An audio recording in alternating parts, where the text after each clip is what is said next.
ফেরদৌসের স্ত্রী তানিয়ার বিচক্ষণতায় বাঁচল বিমানের 287 যাত্রীর প্রাণ। বন্ধুরা, বিস্তারিত জানতে ভিডিওটি না টেনে সম্পূর্ণ দেখতে থাকুন।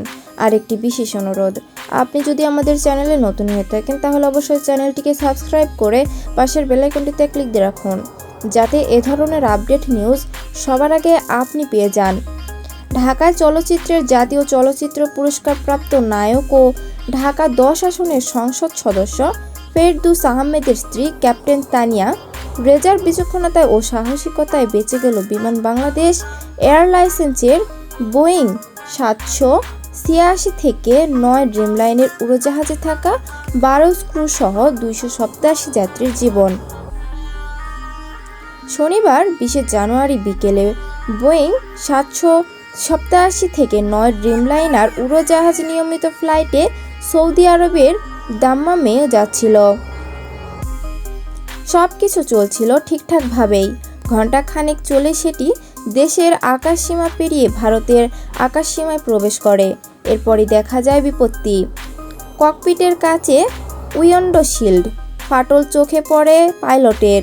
শেষ পর্যন্ত উড়াল দেওয়ার 2 ঘন্টা পর ফ্লাইটের ক্যাপ্টেনে সেটি ঢাকায় হজরত শাহজালাল আন্তর্জাতিক বিমানবন্দরে নিরাপদে ফিরিয়ে আনেন। জানা গেছে, উড়োজাহাজে 285 যাত্রী ছাড়াও 12 জন ক্রু ছিলেন। ফ্লাইটের ক্যাপ্টেন ছিলেন তানিয়া রেজা। কর্মকর্তাদের ভাষ্য, বোয়িং 787 থেকে 9 ড্রিমলাইনার উড়োজাহাজে অচিন পাখি ঢাকা থেকে উড়ার আগে নিয়ম অনুযায়ী চেক করা হয়। তখন সবকিছু ঠিকঠাক পেয়ে সেটি উড্ডয়নের অনুমতি দেওয়া হয়। উড্ডয়নের ঘণ্টাখানেক পর ক্যাপ্টেন উইন্ডোশিল্ডে ককপিটের কাছ ফাটল দেখতে পান। এরপর তিনি এয়ার ট্রাফিক কন্ট্রোলের সঙ্গে যোগাযোগ করে সেটি ঢাকায় ফেরানোর সিদ্ধান্ত নেন। ওড়ার 2 ঘন্টা পর ভারতের আকাশসীমা থেকে অচিন পাখি নিরাপদে ঢাকায় ফিরে আসে। পরে ওই ফ্লাইটের যাত্রীদের অন্য ফ্লাইটে গন্তব্য পৌঁছানো হয়।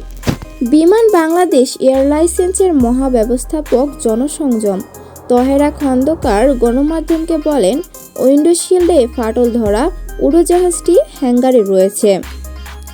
বিষয়টি এরই মধ্যে নির্মাতা প্রতিষ্ঠান বোয়িং কোম্পানিকে জানানো হয়েছে। এটি নিয়ে প্রকৌশলীরা কাজ করছেন। অ্যাভিয়েশন বিশেষজ্ঞরা বলেছেন, উইন্ডোশিল্ড বা কাচে ফাটল ধরলে বা ভেঙে গেলে উড়োজাহাজের ভেতরে চাপ কমে যেতে পারে। এতে সেটি ভারসাম্যহীন হয়ে বিপজ্জনক পরিস্থিতির মধ্যে পড়তে পারে। তবে এমন ঘটনা নতুন নয়। এর আগে গত বছরের ফেব্রুয়ারিতে বিমানের বোয়িং 737-এর ককপিটের উইন্ডোশিল্ডে ফেটে গেলে সেটিকে মালয়েশিয়ায় গ্রাউন্ডেড করা হয়।